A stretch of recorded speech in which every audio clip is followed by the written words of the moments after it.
Hello, and thank you for joining us here on the Neutral Zone. I am Phil Milani, joined as always by my trusty sidekick, my partner in crime.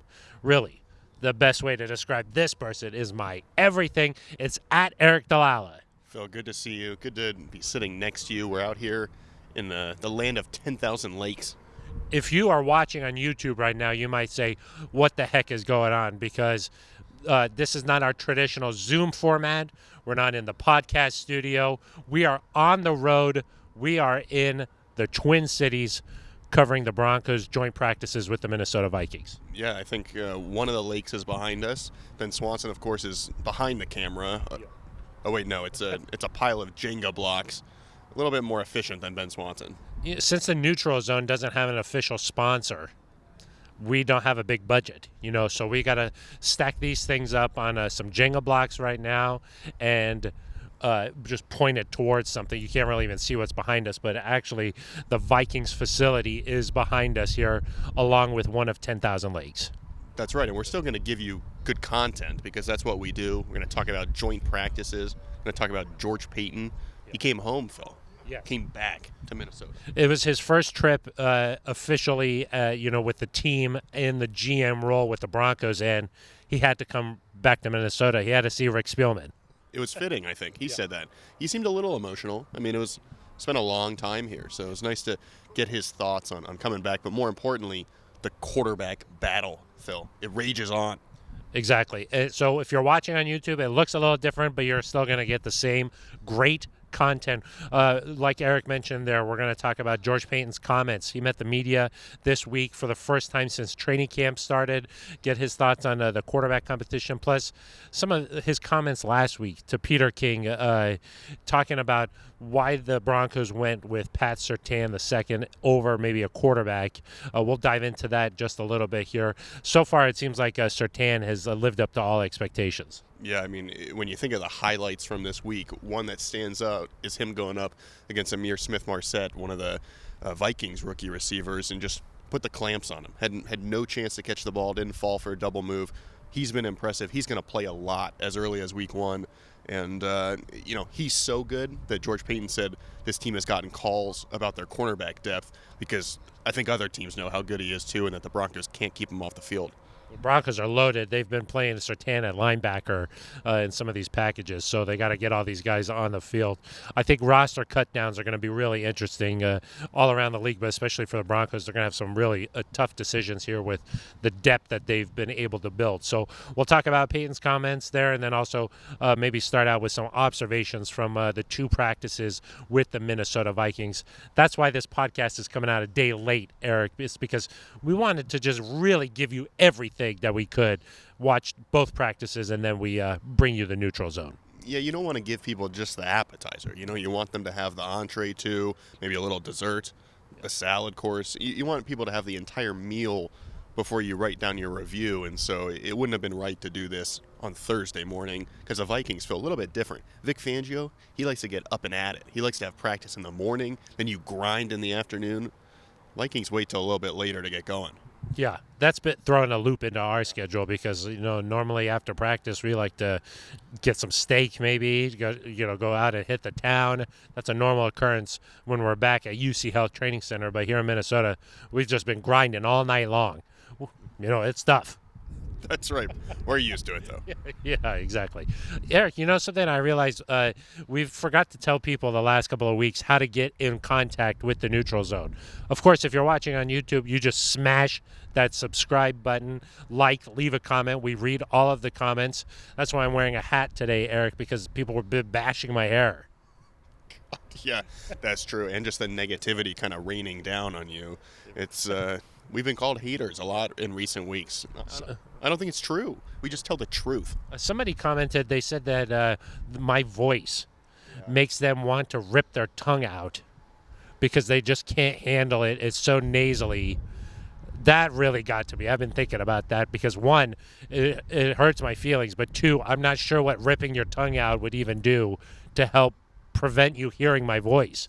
Yeah, I would probably, if that were the case, if you felt that strongly, probably rip your ears off, keep your tongue. I mean, that's, that's how you taste things. You still probably want to enjoy at least a couple of your senses if you don't have hearing any longer. Don't let Phil ruin it all for you. One guy, our friend Rick Owens, he's a constant commenter on the YouTube channel, keeps saying this is terrible, I'm leaving, I'm never listening again. It keeps coming back. So I don't know what that says about you, Rick. We're doing something right here, Rick, okay, because the numbers suggest otherwise, all right? We're getting a lot of positive feedback, a couple of haters, though. But the other ways to get in contact with the show, 707-NEUTRAL, leave a voicemail. We'll play that right here on the air, so make sure that you leave a voicemail. We like to get the listener, the viewer, engaged here. Eric, you can also leave an email. That's right, Phil. neutralzoneshow@gmail.com. Leave an email right there, or you could tweet at us, at Eric Dalala with an A, at Phil Milani with a PH. Kind of odd spellings. Non-traditional spellings there, Eric. I noticed that you hopped on a Vikings show the other day this week, and they've referred to you as Eric with an A, so obviously they've been listening to the Neutral Zone. That's right. There were a lot of Erics in that show. Eric Smith for the Vikings. Eric Kendricks had an interception. Yeah. Me. Yeah. So kind of confusing. Popular name. It's a very popular name. Philip, not really a popular name, and that PH just throws people way off. So those are all the ways you can get involved with the show. So we'll go ahead and get this thing started. Eric, let's jump in and start with your observations from practice. Yeah, I think the first thing that stands out, and the Vikings people said this too, is that Jerry Jeudy looks like the best player on the field for either team. And we expected him to take a jump, and you've seen him play well against these cornerbacks, for Denver, and they're talented corners. But to see him do it against another team, against another scheme, and just be so open it's really impressive. I mean, at the end of the first practice, there was kind of a move the ball scenario, and Teddy Bridgewater threw it right where only Jerry Jeudy could get it, and then he made a move, and he was gone to the end zone. And sure-handed this year, but with improved route running, his speed's still there. I think he has a better understanding of the game. He's now got some bodyguards, Phil. KJ Hamler and Melvin Gordon came to his press conference. I mean, to me, he's been the star of training camp. I cannot wait to see him in the regular season. Yeah, you always kind of wonder when he's going up against the Broncos defense, like, hey, is this just, when they talk about, oh, hey, Jerry's so good, is this just like teammates kind of talking? Is it just a factor of him knowing what the defense is like? He's used to some tendencies, but when he goes out and does it against a different team, that sort of affirms the belief there that, hey, this guy is ready to make a big jump. Eric, do you think it has anything to do with, while Justin Jefferson isn't playing out there, he is on the practice field, he's injured for the Vikings, but he was clearly the best rookie wide receiver last year. Do you think that maybe Jerry came up here to the great north and was like, I've got something to prove, I'm going to show what I'm capable of here? Yeah, I don't know if it has anything to do with Justin Jefferson. I just think Jerry didn't find his rookie year acceptable, which is kind of, I get that the expectations were super high for him, but he still had 850 yards and 3 touchdowns. It's not a bad rookie season. It wasn't even a so-so rookie season. It just didn't live up to what Justin Jefferson did. And I think you talk about what Jerry Jeudy did at Alabama. He was incredible. He was one of the best wide receivers in the country. And I think his standard is, hey, I'm not good. It's not good enough being one of the top 3 rookie receivers or top 5 rookie receivers. I want to be one of the top 5 receivers in the league. And Charles Robinson from Yahoo said he thinks Jerry Jeudy could be a top 3 wide receiver in this league. If he plays like he has in training camp, a Pro Bowl seems likely. I could see 1,300 yards for this guy. I mean, every single snap, you're going to have to worry about where Jerry Jeudy is because he can beat you in so many different ways. Eric, with all the success that Jerry Judy's been having during camp so far, Courtland Sutton coming back from his ACL injury, do you think that Jerry is now wide receiver number 1 for this team? Let's see how Courtland is in a game, and let's see which quarterback wins the competition. Because I think if it's Teddy, we've seen him connect more often with Jerry, and if it's Drew, we've seen him. He's got that connection with Courtland from 2019, and I still think it's a matchup league. So from week to week, there could be times where maybe Jerry's in the slot, and that team doesn't have a good slot corner, and you pick on that guy. Maybe there's a week where your outside corner isn't quite as strong, and Courtland Sutton can go up and make those catches. You can put it downfield. Maybe the run game is rolling, so you got to stack the box a little bit, and that gives Courtland some room to work. But I just think that's what the Broncos need to do this year that we didn't see necessarily last year was if Noah Fant had 5 catches in the first half, ride that guy. Go back to him, keep going with what's working. I'd like to see a little more commitment to it. Some teams do that. Julio Jones, for example, in Atlanta last year, when someone is rolling, or Darren Waller with the Raiders, when they're crushing it, they do it until you stop it. And so would love to see on a week-to-week basis, if it's Cortland Sutton, if it's Noah Fant, if it's Jerry Jeudy, go to the guy who you have a matchup advantage with.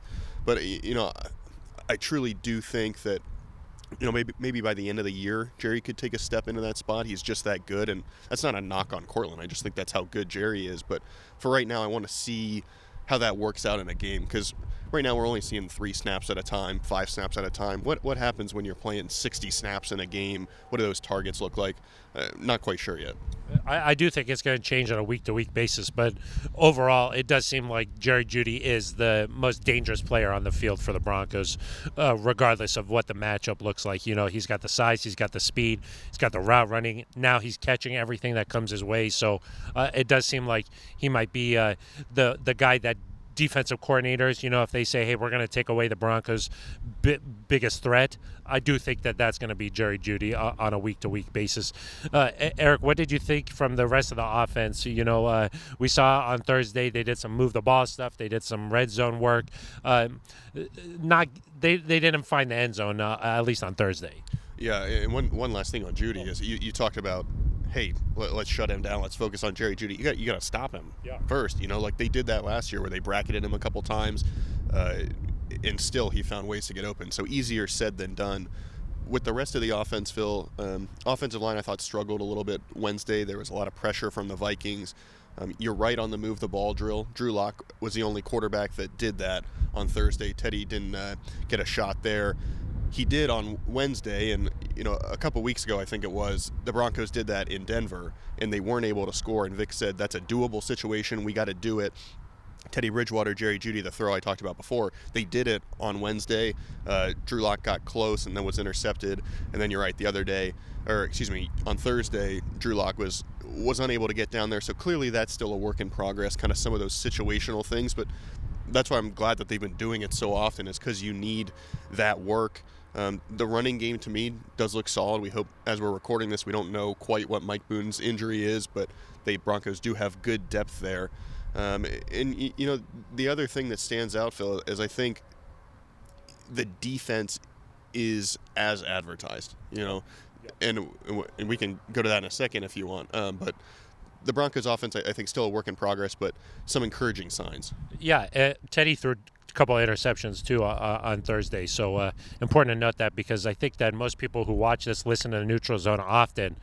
They know that you're a Drew Lock hater. Well, first of all, that's not true. And on Thursday, Teddy threw 2 interceptions. One is 7-on-7, but both in the red zone, which is interesting to note because we know the Panthers didn't have much red zone success last year. And so you want to see Teddy kind of take a step forward there, because the Broncos, if they want to win as many games as they can, you got to score touchdowns, not field goals.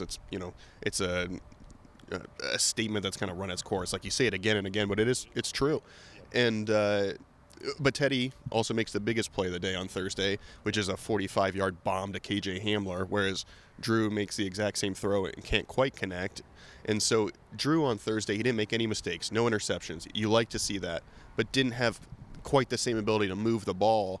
And so you kind of wonder, and it's funny because we went into this thinking Drew is the guy that might throw the interceptions but also make those big plays. And on Thursday, that was Teddy. And so some of these narratives are kind of getting challenged a little bit, but I'm really interested to see what happens Saturday, because I do agree that while I think maybe there's a little bit of separation, it's still not enough yet to make a decision. Got to see how these 2 preseason games go, and then I would make the call the day after the Seattle game and kind of move forward. Yeah, I think with Vic Fangio announcing this week that Teddy is going to start that Seattle game, I don't think that anything that happens this Saturday will definitely solidify the case, but it may give somebody a heads up versus the other guy. And I think that the other important thing for this week is that fans will be able to get to see for themselves themselves. If you haven't been able to make it out to training camp, maybe you live somewhere else, this is going to be your first chance to actually see for yourself how this offense looks with both quarterbacks running things. So I think that's going to be important from a fan's perspective on Saturday. Eric, you mentioned the defense there. They shut down this Vikings offense, at least on Wednesday. That's when I was watching the defense. But this is Kirk Cousins, Dalvin Cook, Adam Thielen out there, and the defense did its job. Yeah, the run game is one area where I'll be interested to see how the Broncos do, because you've got Mike Purcell in there. He's a big run stopper at nose tackle, but especially if you play a lot of dime, if you play a lot of nickel, if you're essentially playing nickel as your base package, I'm interested to see how that impacts the run game, and if teams can run on you a little bit. I thought on Thursday Dalvin Cook had some nice runs. Obviously hard to tell for sure when you're not tackling, not going probably quite full speed. So I'll be interested to see there. But yeah, the secondary is as good as advertised. On Wednesday, the Vikings did a move the ball drill. The Broncos didn't have any picks or anything like that, but they just couldn't move the ball. I mean, if the goal is to move the ball down the field, they failed because the Broncos defense was just lights out. And then on Thursday, Kyle Fuller had a PBU. Michael Ojemudia had a couple pass breakups. They recorded their first interception against the twos, but maybe the most impressive thing to me was at the very beginning of team period, where Kirk Cousins and the Vikings' first-team offense went up against the Broncos' second-team defense, and Kirk started with 3 incompletions, then had to throw it away in the red zone in a team drill. So, I mean, if that's how good the Broncos' reserve secondary is, that should give you an idea of how good the starters are. And the tackling, what do you think that's going to come down to? Because you're asking some of these DBs in the secondary to come up and fill gaps, make tackles. Pat Surtain is going to have to come up there and make a big tackle against a running back. Bryce Callahan, that's what these guys are going to have to do. But that's something that Vic Fangio preaches. Yeah, he does. And I think something that reassures me is we know Kareem Jackson is a really good tackler. We've seen Justin Simmons get much better near the line of scrimmage over the last couple years. You've still got Alexander Johnson in there at linebacker. Pat Surtain was physical at Alabama, and that's one of the reasons they liked him. We're going to have to see if, can Justin Sternad tackle. He's a guy that's been in there for Josie Jewell.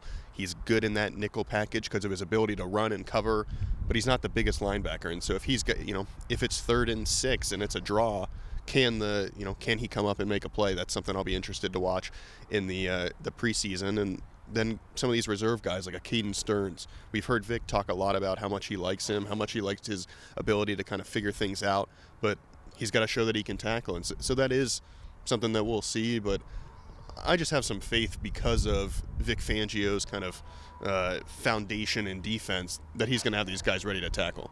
Yeah, so there's a couple of observations here from the Broncos' joint practices with the Minnesota Vikings. Overall, a good trip. You think the Broncos got what they wanted out of these joint practices and got some good work in? Yeah, I think so. I mean, I think your offense got to see a different look, which is going to be helpful. You got a lot more, I think, more snaps because you're working on 2 fields, and so you're able to get a little bit more. Brett Rippon didn't get quite as many snaps, so more for Drew Lock, Teddy Bridgewater. The defense got to see a quarterback that, I don't know, Kirk Cousins is probably a top 15 quarterback maybe, so that's helpful. And to see them shut him down, I think was really encouraging. Again, offense is a work in progress, but if you just showed me these practices and then said, compare these 2 teams, I think the Broncos stack up well with the Vikings. And the Vikings had an off year last year, but the year before that, I think they made it to the divisional game in the playoffs. So certainly if the Broncos can get a little bit improved quarterback play, the rest of the roster, I think, if you compare the Vikings at almost every spot to the Broncos look better at a lot of those positions. Yeah, and this is a Vikings team that is expected to make the playoffs. They're paying Cousins a lot of money, so they've got some weapons there. I think that is the expectations around these parts. So if the Broncos holding their own here, that's pretty good. You mentioned the work they got in. Gosh, the other day they got almost 80 snaps in. That's like a whole game, maybe more than a whole game. So we'll have to see how their legs are hold up. Will hold up here for the game on Saturday. Eric, let's transition here to our biggest topic here for this episode, maybe, and that's George Paton's comments. We got to hear him up at the podium the other day for the first time since training camp started.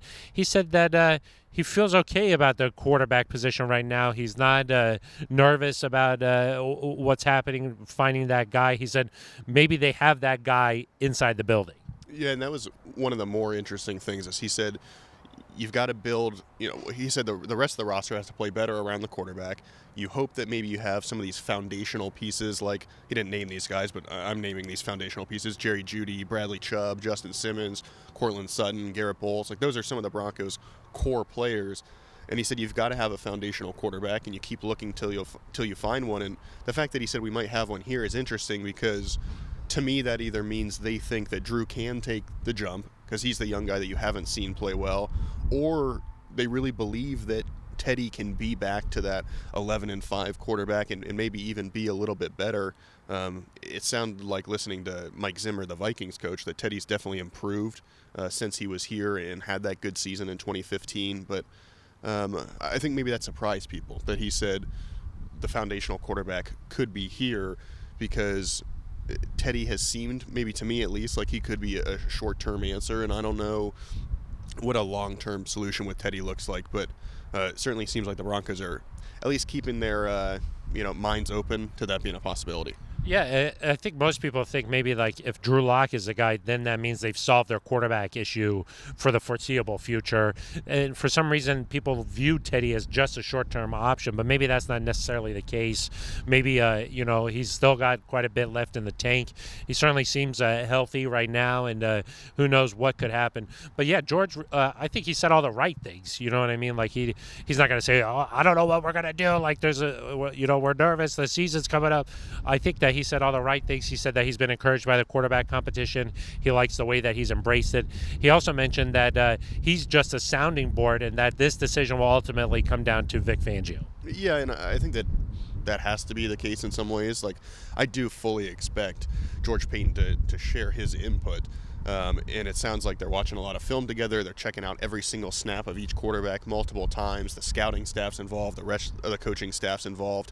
Obviously, you want to get Pat Shurmur's influence on the decision. You want to get Mike Shula's opinion on the decision. But Vic Fangio is a head football coach, and what this team does on the field is ultimately up to him. And I think to empower him, to give him the best chance to get his team going, he's got to make that decision. If Vic Fangio feels like Teddy Bridgewater is the best option and George Paton says, no, you got to start Drew Lock, well, now you've put your coaches in a position where they can't game plan or can't give their team the best chance to win because it doesn't fit with what they're trying to do. And I'm not suggesting that George Paton wants Drew to start or Vic wants Teddy to start, but you've just got to be on the same page there. And Phil, these guys are all pretty smart. George Paton knows how to watch film. He knows what he's seeing. Vic Fangio's coached for years, for decades. I'm guessing they're going to be on the same page when it comes to this decision. Yeah, and I mean, it's just sort of fundamentally, this is what they believe. Like, hey, the front office is here to provide the players for the coaches, and the coaches coach those players. And sort of that's how you move forward as an organization. I did find it pretty funny that the other day there was a little bit made about what side of the ball Vic Fangio was watching during practice. One day, I think Wednesday, he watched defense. On Thursday, he watched the offense, and people sort of brought that up and made a big deal about it. I'm not sure if people realize that they watch tape afterward, and so like it's not just it happens in practice and that's all they see. They go after practice and spend hours dissecting the film. I mean, he's watching everything. Right, and one of the reasons Vic Fangio was hired as head coach is because he's a defensive mastermind. He calls the defensive plays, so it makes sense that he would watch the defense and call those plays so he can get ready for the regular season too. I mean, he's got to know, if I call this play, this works really well, or I call this play, doesn't work quite as well. What happens in this situation? And I think most of these are scripted during training camp probably, but still, you want him out there getting comfortable with that. And yeah, he watched the offense Thursday, and then people are mad that he then watched the offense because they're like, oh, he's just doing it for a show. Well, no, Mike Zimmer, who's a defensive-minded coach, watched the Vikings offense one day and the Vikings defense the other day, and it doesn't sound like they're having a conniption over there. So I don't know there's like a desire just to find something wrong with everything that this team does in regard to the quarterback position.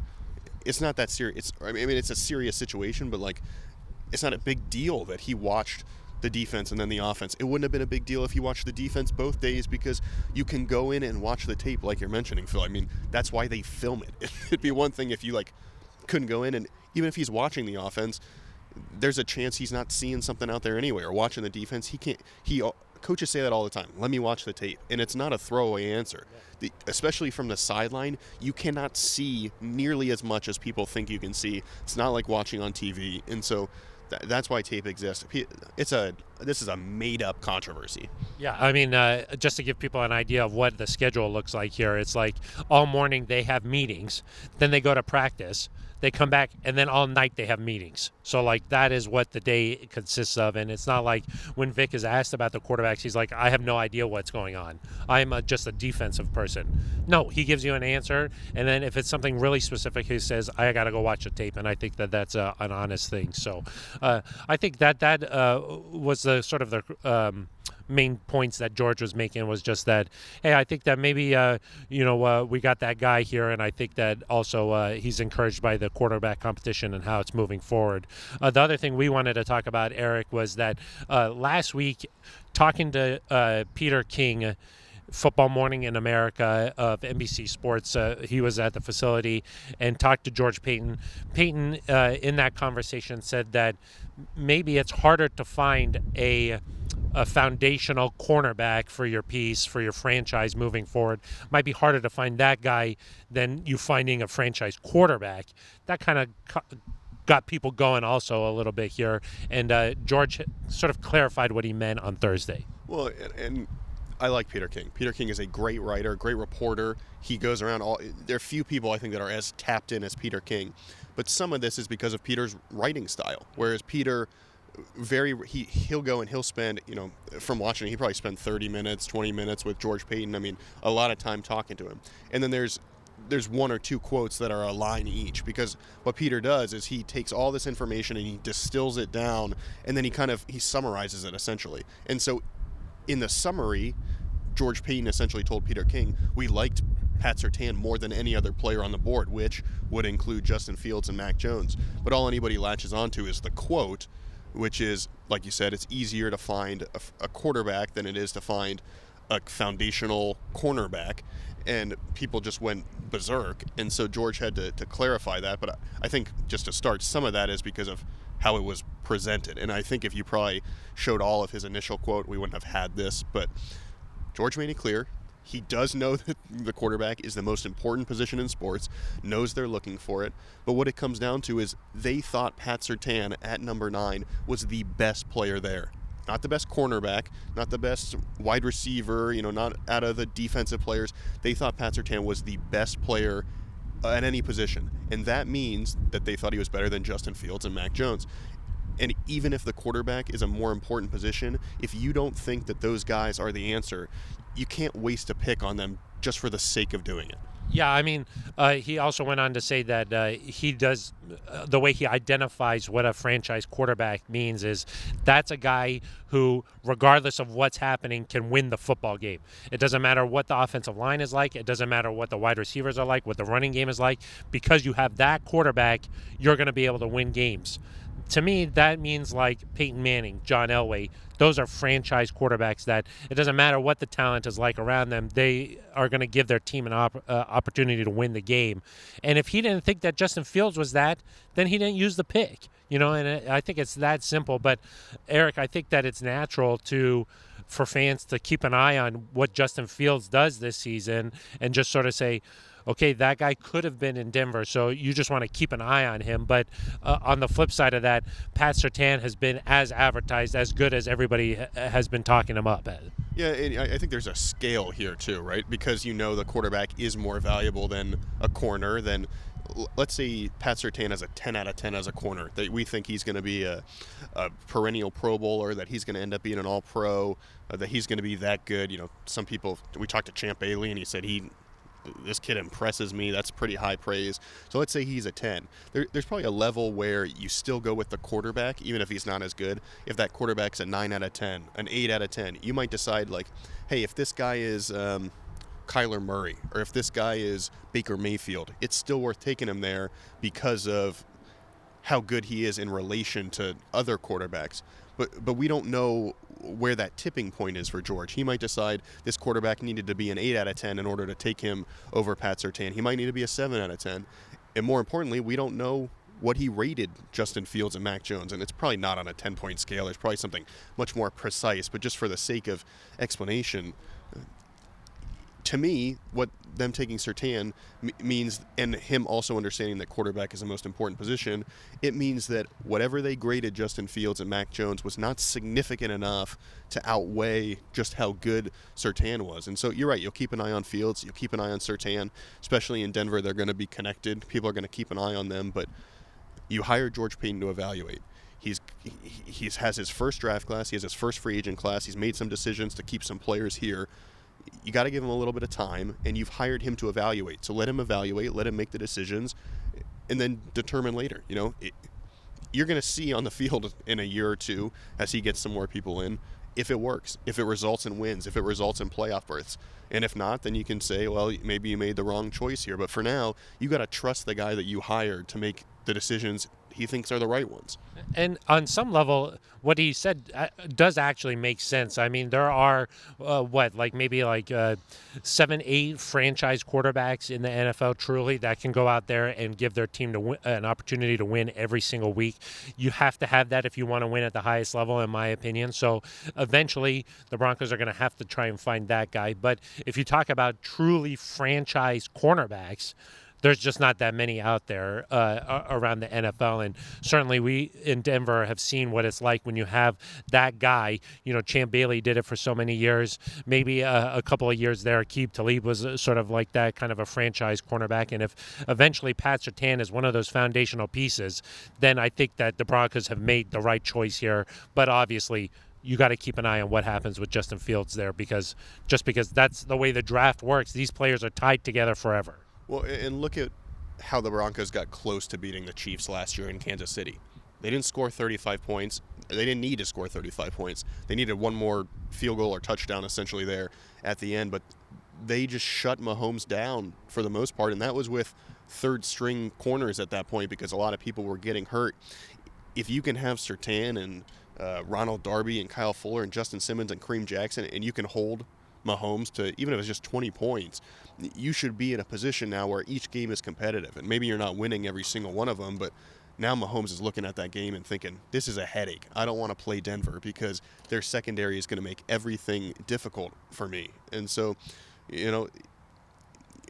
obviously, even if it's harder to find a foundational corner than it is a quarterback, and he didn't, in that quote specifically, he said foundational corner versus quarterback. So he wasn't comparing franchise to franchise. I think he was saying, you can find a capable quarterback more easily than you can find a franchise cornerback. And so if you draft Surtain and you say, we don't have to address that number one corner position now for 10 years, you go with that. Yeah, most definitely. I mean, that's going to be the formula for this year's Broncos team. They're going to have to play really good defense, and the offense is going to have to do just enough. Don't wreck the game. Don't turn the ball over. Do just enough. Get somewhere in the mid-20s there, and hope that the defense is going to do enough to win the game. And I just think that that's the Broncos' answer this year, and I think that there's a lot of reasons why maybe George wasn't ready to go forward with a quarterback position pick that early in the draft. And some people say, okay, well, what happens here if Teddy is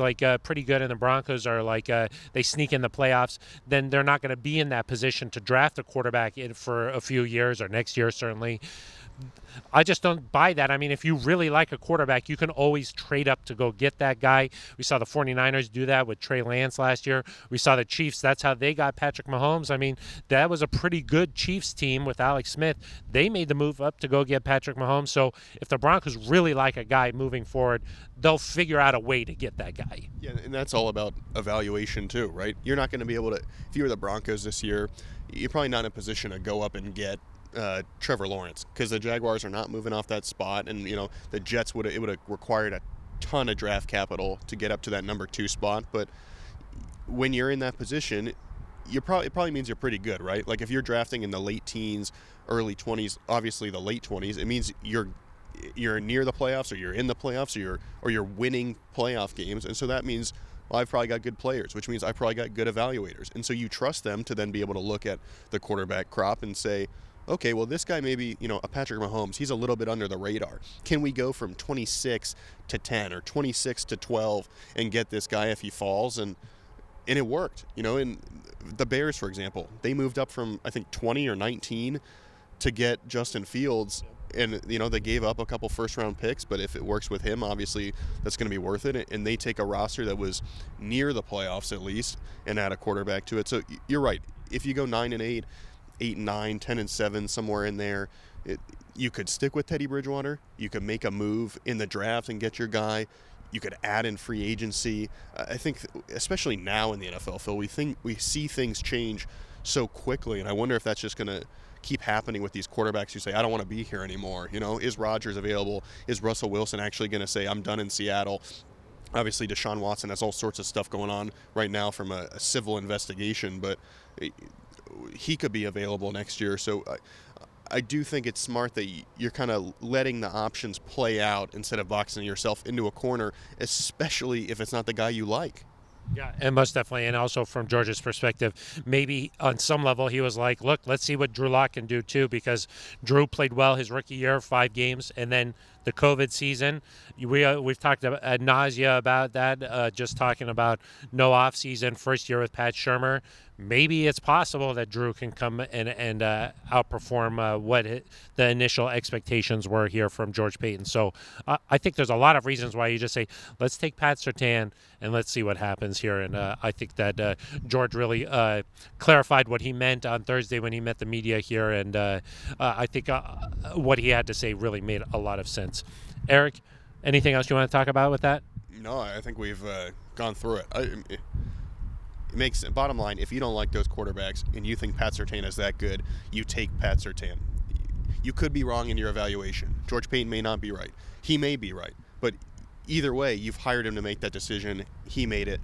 As George Paton said Thursday, we're moving on. We're happy. That's it. That's it. All right, let's get to our favorite part of the show here, shout-outs. If I could, I'll just say shout out to the Broncos operations staff. I mean, they essentially picked up what was happening at the Broncos facility in Denver, picked that up and moved it to Minnesota, and the way that they've been able to operate here, they've got meeting spaces all set up. They've got the training rooms all set up. They just really have done an amazing job here, and this Vikings facility is pretty special as well. Yeah, it's been incredible to be out here, and we've done several joint practices almost every year.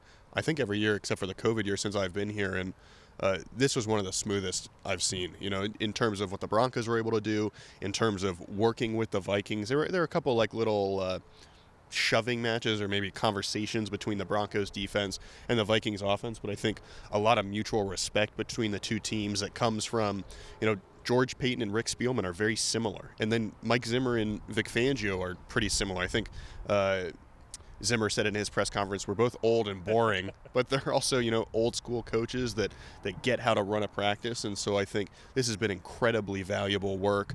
And hats off to everybody that made it happen. Yeah, and also hats off to the Vikings staff. We've got to engage with their media department a little bit.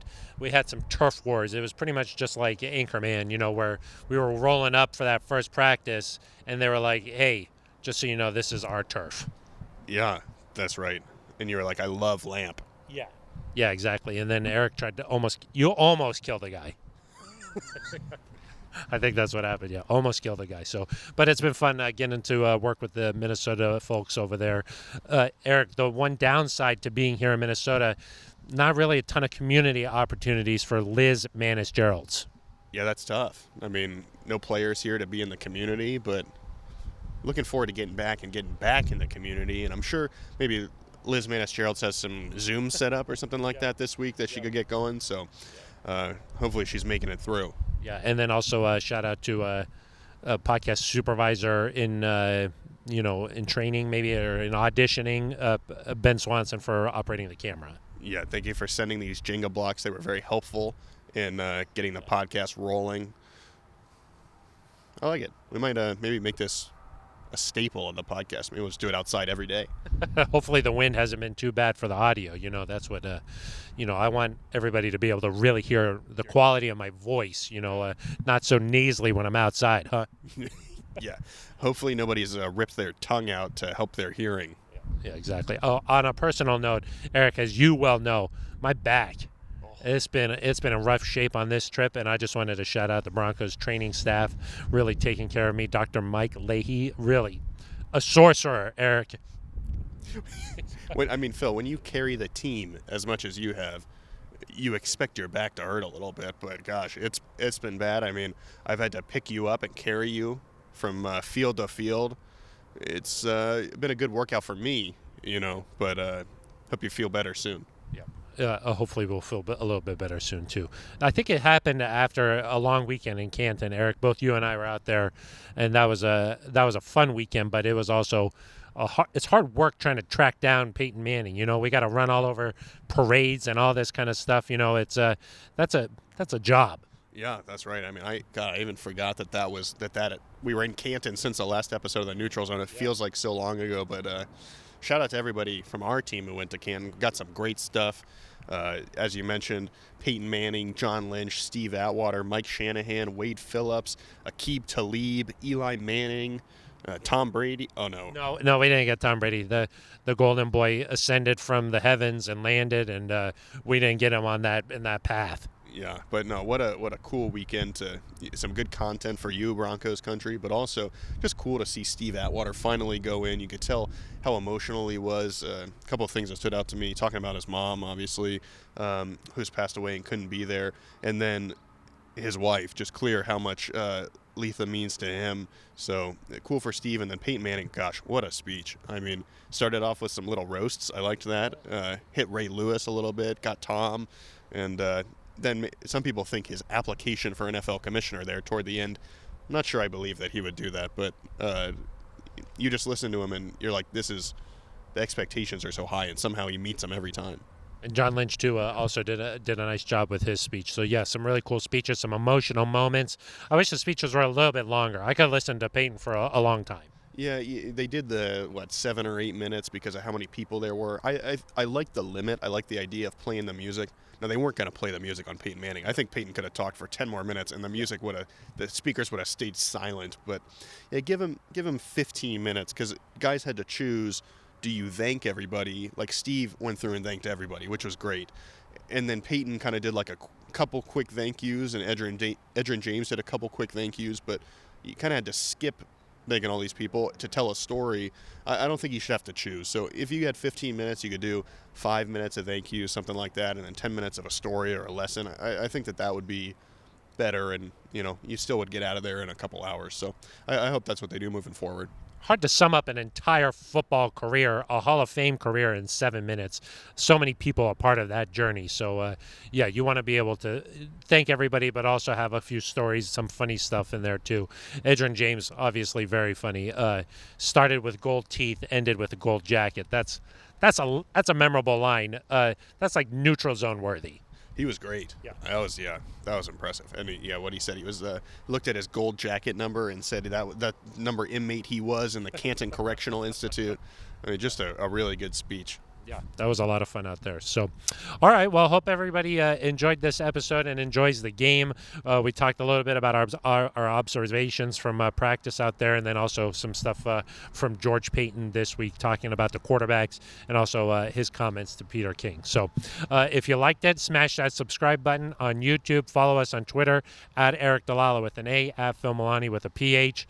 Leave a voicemail, 707 Neutral Zone. How do you leave it? 707 neutral. 707 neutral. Yeah, that might be that might be an international neutral zone. Yeah, don't call that. And then you can leave an email if you'd like us to read it, but just leave the voicemail. Yeah, neutralzoneshow@gmail.com if you want to, but the voicemails are funnier. Yeah. And we're going to pack it up here. Eric's going to try and carry me back to Denver, and we'll bring you another episode come next week.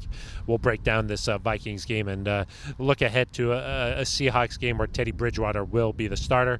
Until then, for Eric Dalala, I am Phil Milani. You've been listening to The Neutral Zone. Neutral Zone.